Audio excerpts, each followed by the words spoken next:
This city is not only full of rich history, but it also has the second-ranked school district in all of Minnesota and is home to the largest lake in the entire Twin Cities.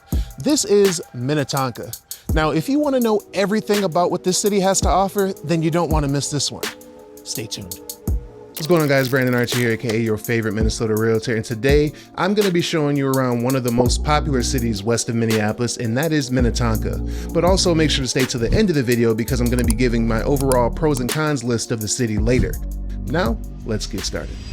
So starting off with some basic stats, Minnetonka is a suburb directly west of Minneapolis and is about 15 minutes from downtown and 20 minutes to the airport, making it a pretty convenient city for people that like to travel a lot, seeing how it's just a quick Uber ride to the airport. Now, the population of Minnetonka is just over 52,000, which barely puts it in the top 20 for cities in Minnesota for size. Now, the median age of residents in Minnetonka is 43 years old, and the median household income is roughly $120,000, which puts it about 25% higher than the entire metro area as a whole. And just as a reference point, the median household income for all of Minnesota is about $87,000. Also, for those of you that may be interested, about 63% of Minnetonka's residents hold a bachelor's degree or higher. Now, Minnetonka is a city full of history and has multiple landmarks on the National Registry list. Now, Minnetonka was and still is considered sacred land by the Dakota, who used Minnetonka to travel between Shakopee and Mille Lacs. Minnetonka was actually owned by the Dakota until they sold the land in 1852, paving the way for the first settlement west of Minneapolis. And that settlement was the Minnetonka Mill site, which actually started off as a sawmill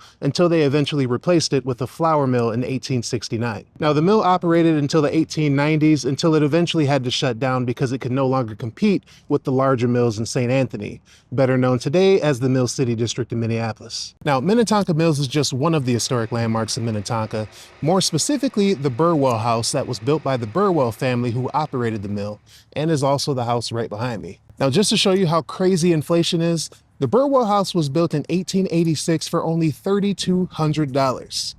Crazy, right? Now, the whole area has since been converted to a public park, and they also have a QR code that you can scan to take self-guided tours and scavenger hunts. The Burwell house itself also has guided tours as well, so if history is something that you're into, then Minnetonka has a lot to discover.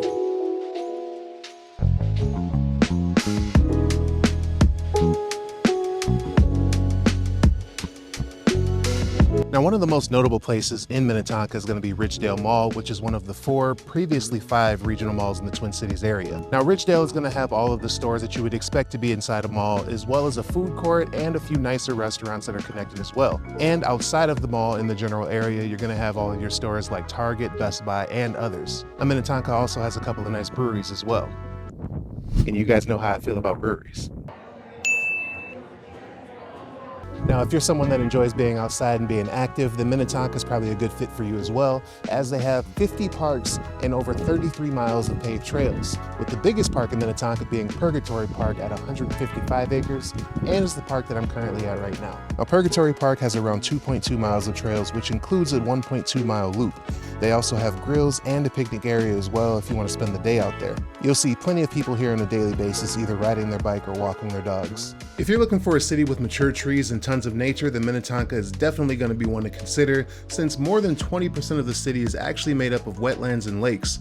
And speaking of lakes, let's talk about the biggest and most notable lake in the Twin Cities, Lake Minnetonka.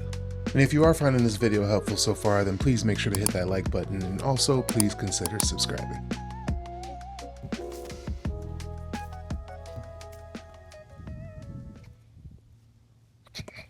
Now, Lake Minnetonka is one of those destinations that you just can't get enough of. Now, in the summer, you'll see a bunch of people on their boats, and there's a lot of parties that go on here as well. There are plenty of lakefront restaurants where you can go and enjoy the patio and look at the views of the water. And there are actually a lot of boat tours as well here too that'll take you around the lake, and some of them even have dinner options. Not to mention that some of Minnesota's most expensive homes are on Lake Minnetonka. Now, I do have a small confession to make that probably is going to confuse a lot of people. Lake Minnetonka isn't actually technically in Minnetonka at all. You see, there are actually multiple cities that surround Lake Minnetonka that include but are not limited to Deep Haven, Woodland, and Excelsior. But since you can't really talk about the lake without mentioning Minnetonka, we're just gonna ignore that little fun fact. Now, Minnetonka is divided into two sections, and those are the lower lake and the upper lake, and then those lakes feed into other surrounding lakes and bays through separate water channels. And as I mentioned before, Lake Minnetonka is the largest lake in the Twin Cities and the 9th largest lake in all of Minnesota. Now, leave a comment below if you know what the largest lake in Minnesota is. Now, Lake Minnetonka also has 18 islands, the biggest of which is called Big Island, which is where all the parties go on during the summer. Now, just like the rest of Minnetonka, Big Island has its own set of history as well. Now, just like the Minnetonka Mills area, all 273 acres of Big Island was actually owned by the Dakota up until they sold the land in 1852. Then in the early 1900s, the Twin Cities Rapid Transit Company, which owned and operated streetcars and boats, decided to buy 65 acres of Big Island and put an amusement park on it called Big Island Park. Now, this amusement park was exactly what you think it was. It had roller coasters, carousels, and a music pavilion. Unfortunately though, the park didn't last very long and it closed down in 1911 because it racked up too much debt. And the amusement park was taken down not too much later, so there really aren't any remains of it to look at. I feel like I'm gonna have to put this video on the History Channel after this. I'm learning so much.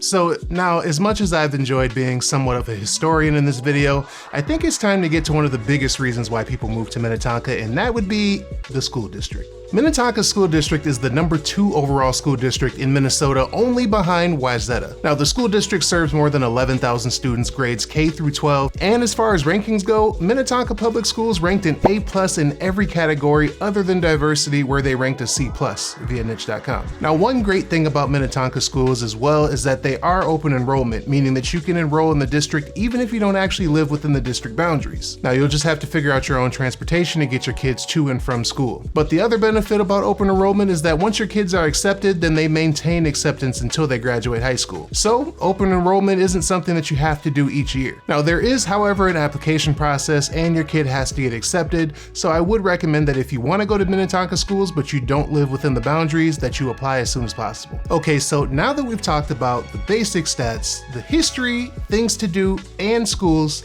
now it's time to cover my favorite part of the video, the real estate. Now, as far as real estate goes, Minnetonka is going to have condos, townhomes, and single-family homes with price ranges starting as little as $90,000 all the way up to well over $1 million.